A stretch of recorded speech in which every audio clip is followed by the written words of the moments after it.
simplemente un libro, el libro de los libros, una historia de fantasía. Muchos son los adjetivos que se le ha dado a este libro que, más allá del transcurso de los tiempos, siempre ha causado gran discusión, gran controversia en este mundo. Para nosotros, la Biblia. La Biblia proviene del griego biblion o biblo, que significa libro o libros. En realidad es el diminutivo de una frase helénica muy utilizada en los comienzos, que era Biblia taegia, que eran los libros por excelencia. Este concepto de biblios es un concepto muy usual, no solamente atribuido a la Biblia. De hecho, una biblioteca, un conjunto de libros, nosotros lo tenemos ya incorporado hasta dentro del sistema educativo de la República Argentina. Cada escuela tiene su propia biblios o biblioteca. Ahora, una de las particularidades de este libro, simplemente un libro, o esta historia de fantasía para muchos, o para los cristianos el libro de los libros, es que una de las pautas que se suele dar no se cumple: la importancia del título. Un escritor escribe una novela y busca un título que sea atractivo, atrapante, un título que lo lleve a las personas a tener el deseo, la necesidad, la curiosidad de comprarla. Sin embargo, nosotros tenemos en la Biblia un conjunto de 66 libros, ¿sí? Decíamos que proviene, o es el diminutivo de una frase helénica, Biblia taegia, que son los libros por excelencia. Y precisamente eso es para el cristiano. Más allá que de los libros por excelencia, es la palabra de Dios. Y muchas veces, tristemente, la Biblia, con el transcurso del tiempo, paramos ese tristemente. En el transcurso de los tiempos, la Biblia para el cristiano se ha ido transformando en un elemento decorativo. Hoy hay Biblias para la cartera de la dama, Biblias de colores distintos que pueden hacer juego en la ropa. Hay Biblias grandes, pequeñas, letras grandes, ultra finas, etcétera, etcétera. Y lo que es más triste, Biblias para el joven, Biblias para el adulto, Biblias para pastores, Biblias de estudio, Biblias, que van adornando a lo que es importante y que tristemente vamos descuidando y dejando de lado, porque la importancia no es ni el título, ni la forma, ni el color, sino precisamente lo que la misma contiene. En el transcurso de los tiempos ha ido avanzando la tecnología y demás. Y dentro de todos los recursos no solamente están los recursos de algunos libros que pueden ayudarnos a comprender y ampliar el conocimiento de la Biblia, sino también hay recursos de carácter informáticos, donde nosotros, con el simple hecho de colocar una palabra, aparece delante nuestro un amplio panorama de comparaciones, de conceptos y demás, que, fascinando a nuestra mente, a veces en su aplicación apocan y enfrían nuestros corazones. Precisamente una de las preguntas en la actualidad de los jóvenes es: ¿qué libro se recomienda leer? La respuesta sería simple, la siguiente, y no es una respuesta de cassette o una respuesta para aparentar espiritualidad. Lo importante hoy por hoy es volver al libro de los libros. La respuesta es hoy volver a tomar entre nuestras manos las Sagradas Escrituras, la palabra de Dios. ¿Por qué? Porque con esta gran revolución tecnológica que vivimos en los tiempos, comenzamos a ver tristemente que los ministerios comienzan, como se dice comúnmente, a copar la parada. Los ministerios comienzan a tener una importancia relevante, mucho más allá de la palabra de Dios. Y nos encontramos con ¿qué?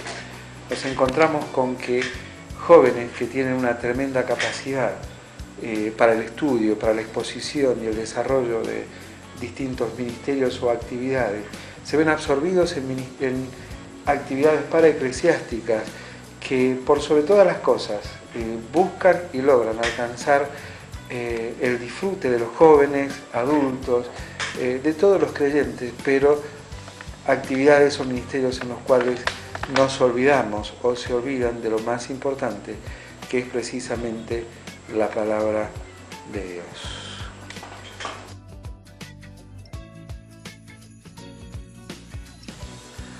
Otra de las preguntas comunes es: ¿qué técnica puedo utilizar para leer la Biblia?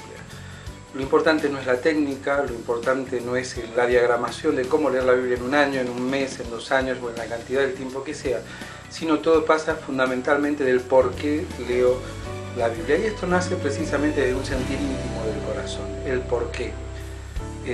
Nosotros como argentinos tenemos un sentir común, y cuando juega nuestra selección hay algo que nos mueve a veces a levantarnos temprano, ya sea un mundial de rugby, como está sucediendo en la actualidad, un mundial de fútbol o de lo que sea. No importa la hora, no importa el tiempo, no importa la actividad que vamos a realizar después, simplemente hay algo que nos mueve, y eso que nos mueve se lo llama pasión. Precisamente el por qué leer la Biblia es precisamente la consecuencia de mi pasión.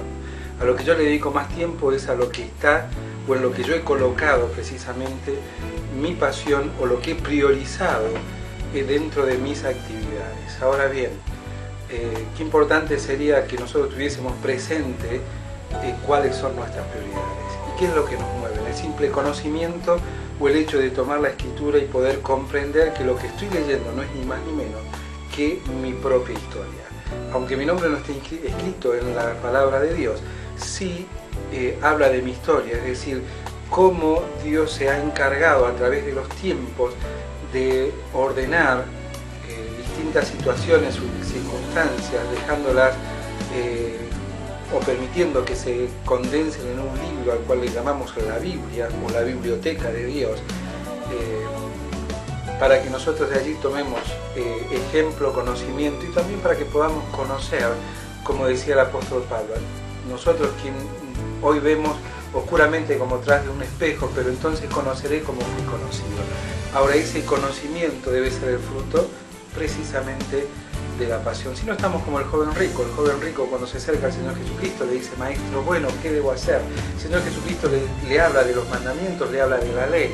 ¿Y qué le dice? Todo esto lo he conocido desde mi juventud. Lo que el Señor Jesús le plantea: el conocimiento no alcanza, el conocimiento no sirve, porque precisamente el conocimiento es la acumulación de conceptos. Lo que el cristiano debe procurar es sabiduría, teniendo en cuenta lo que escribía el sabio Salomón, que el principio de la sabiduría es el temor del Señor. Y por eso él también mismo escribía en el libro de Eclesiastés, en el capítulo 5, cuando te acerques a la casa de Dios, no te acerques para ofrecer el sacrificio de los necios, porque no saben que hacen mal. Acércate más para oír que para ofrecer ese sacrificio. De hecho, en el Nuevo Testamento, Santiago retoma esta idea, este concepto de lo que Dios desea y anhela de cada uno de nosotros. No ser tan solamente oidores olvidadizos, sino hacedores de su palabra. Y ahí precisamente está esta contradicción que hay tristemente en el cristiano de la actualidad, que no tiene en cuenta, no le da el valor real que tienen las Escrituras, porque decía el profeta que su palabra no vuelve a él vacía, sino que hará la obra para la cual ha sido enviado. Y esto no es simplemente como a veces lo tomamos en función de la predicación del Evangelio. Esto está en relación a vos, en relación a mí, a tu responsabilidad, mi responsabilidad, tus prioridades, mis prioridades. ¿Por qué?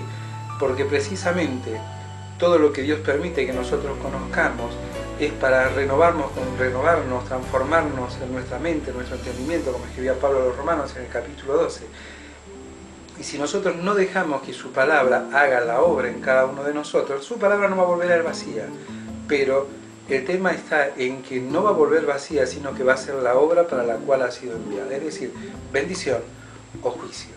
Cuando nosotros ponemos en práctica la palabra de Dios, la misma comienza a volver hacia Él, incitando o instando a una bendición constante en cada una de nuestras vidas. Mientras si nosotros somos oidores olvidadizos, la misma va a volver contra nosotros en juicio por haber sabido lo que Dios desea para cada uno de nosotros y nosotros no haberlo hecho.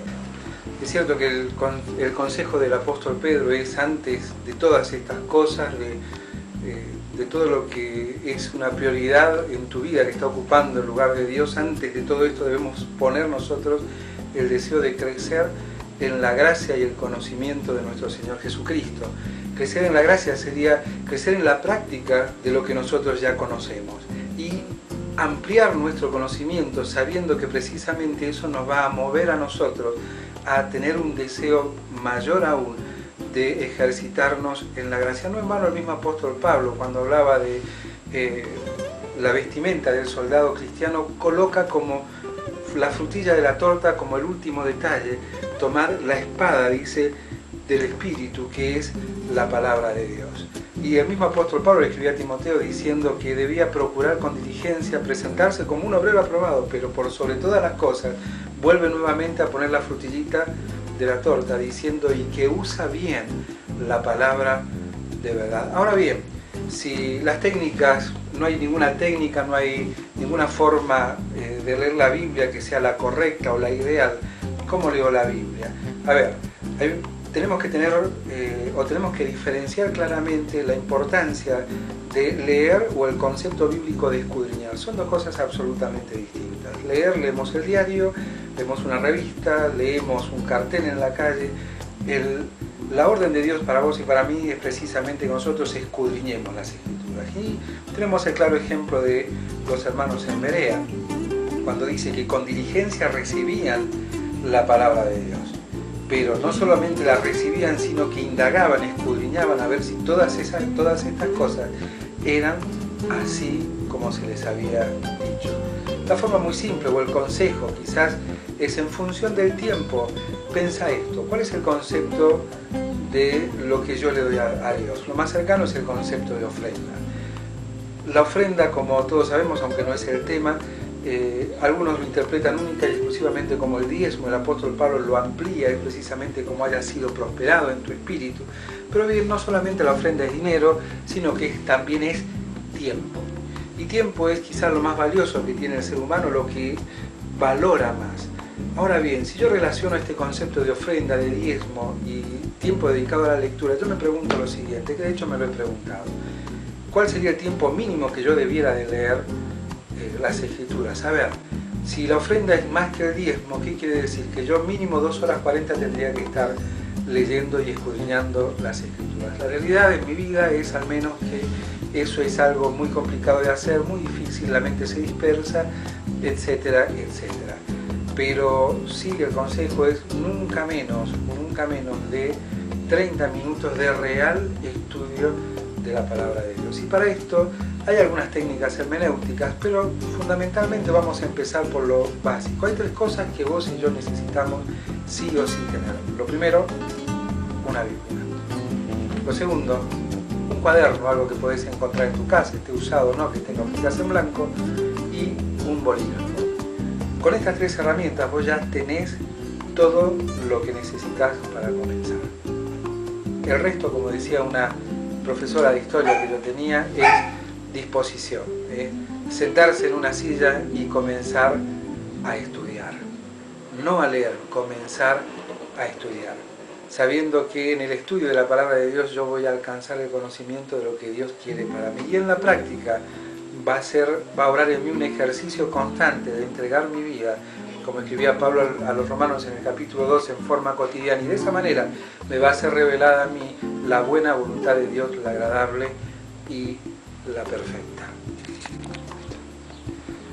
En síntesis, toma el consejo de la epístola de Santiago, cuando dice en el capítulo 1, verso 22, pero sed hacedores de la palabra y no tan solamente oidores. ¿Por qué razón? Porque si no lo haces y yo no lo hago, te engañás y me engaño a mí mismo. Pero dice, fíjate en el versículo 25, más el que mira atentamente en la perfecta ley, la de la libertad, y persevera en ella, no siendo oidor olvidadizo, sino hacedor de la obra, este será bienaventurado en todo lo que hace. En síntesis, el consejo es abrazar las Escrituras, dejar que las Escrituras te abracen a vos. Hasta la próxima, si Dios así lo permite.